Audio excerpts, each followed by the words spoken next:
So I want people to know me as Jerome, not an Elvis Presley impersonator, impressionist, or a clone. Exactly. So, Try and taking the path of sort of like David Bowie. I want to be like him, although not be him. I want to be like him because for me, like Prince, very talented dude as well. David Bowie has the most kind of weird music taste, and he also even made a fashion of his own in the 70s that many people took as well. So he's an innovator and also changed the kind of fashion we have today.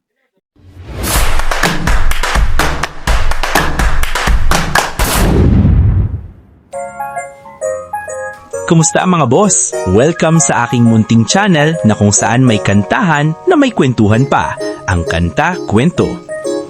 Karamihan nga ng mga nagcha-champion sa mga singing competition ay madalas mas nakikilala pa ang mga runner-up o mga finalist kaysa sa mga nagkampiyon pagkatapos ng mga kompetisyon. Kagaya na nga lamang nila Christian Bautista na naging finalist noong 2003 sa Starry na Milyon, ngunit nagtagumpay pa rin ito sa larangan ng musika. Nandyan din si Bugoy de Leon na mas sumikat pa kaysa sa nag-champion na babae na kasabayan niya sa PDA o Pinoy Dream Academy noong 2008.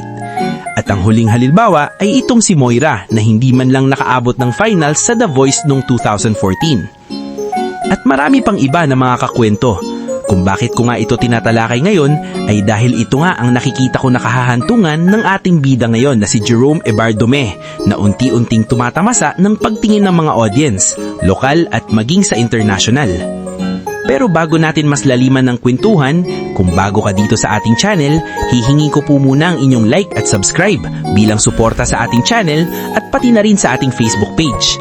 Tapos paki-comment mo din kakwento kung taga saan ka para malaman ko kung hanggang saan umabot ang kwento nating ito. Maraming salamat!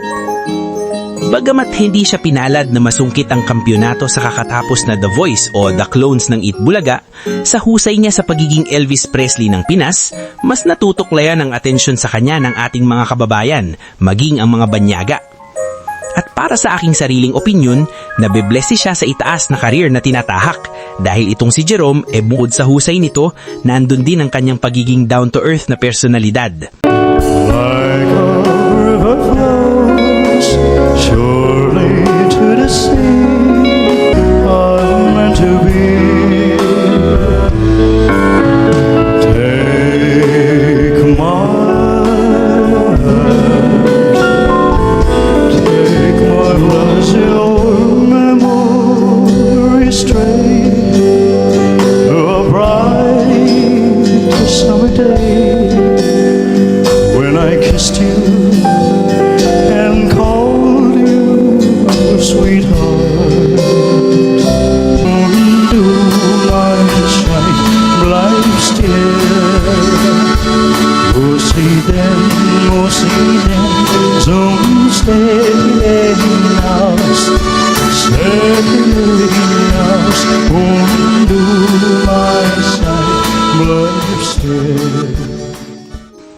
Pag-usapan natin kung bakit hindi pa rin kasama si Jerome Ebardome sa Itbulaga bilang regular kahit sobrang daming humahanga sa kanya.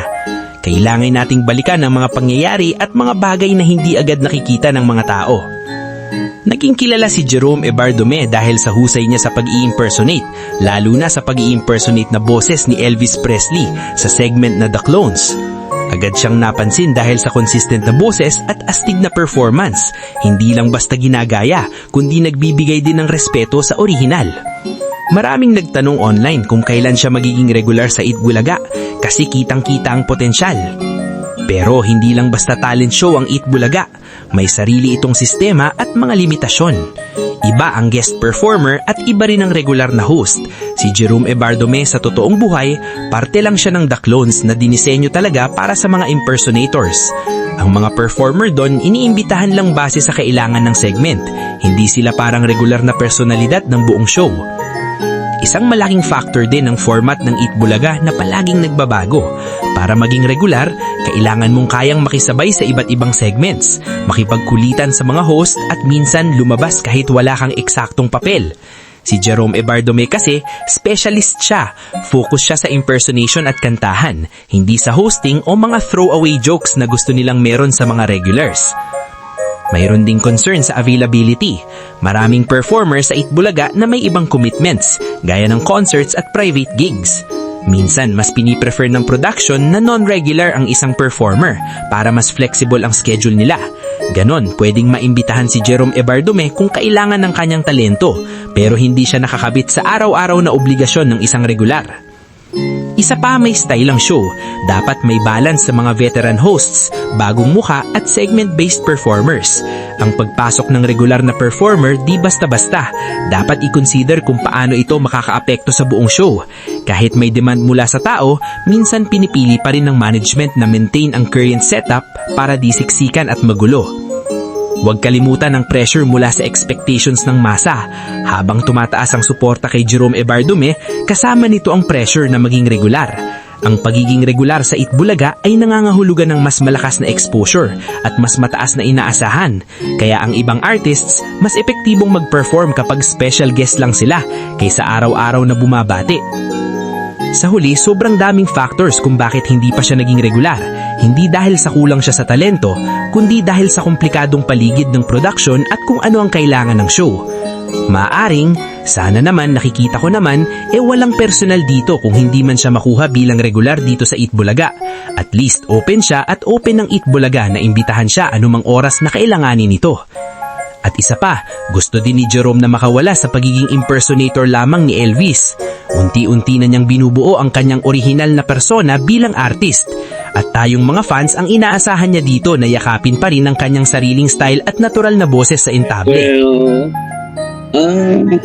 it feels fantastic, to be called the clone of Elvis Presley, but it's not that I don't hate it, but I also love it, actually. But, it's not just my style. I can do a lot more than just singing like Elvis. I know. I can be a crooner as well. The way style, Toby, if you know that guy, Toby. I know it. We already talked about this in the first interview that we had. Yeah, I can do a lot more. So I want people to know me as Jerome, not an Elvis Presley impersonator, impressionist, or a clone. Exactly. So, now... Ikaw ba, kakwento? Susuporta ka pa rin ba kahit hindi na Elvis Presley ang kanyang presence sa stage? At anong masasabi mo sa hindi niya pagiging regular dito sa Itbulaga? Tara, at pag-usapan natin yan sa comment section. Doon natin ipagpatuloy ang kwentuhan. At muli, kung bago ka dito sa ating channel, hihingin ko po muna ang inyong like at subscribe bilang suporta sa ating channel at pati na rin sa ating Facebook page. Tapos pakicomment mo din kakwento kung taga saan ka para malaman ko kung hanggang saan umabot ang kwento nating ito. Maraming salamat!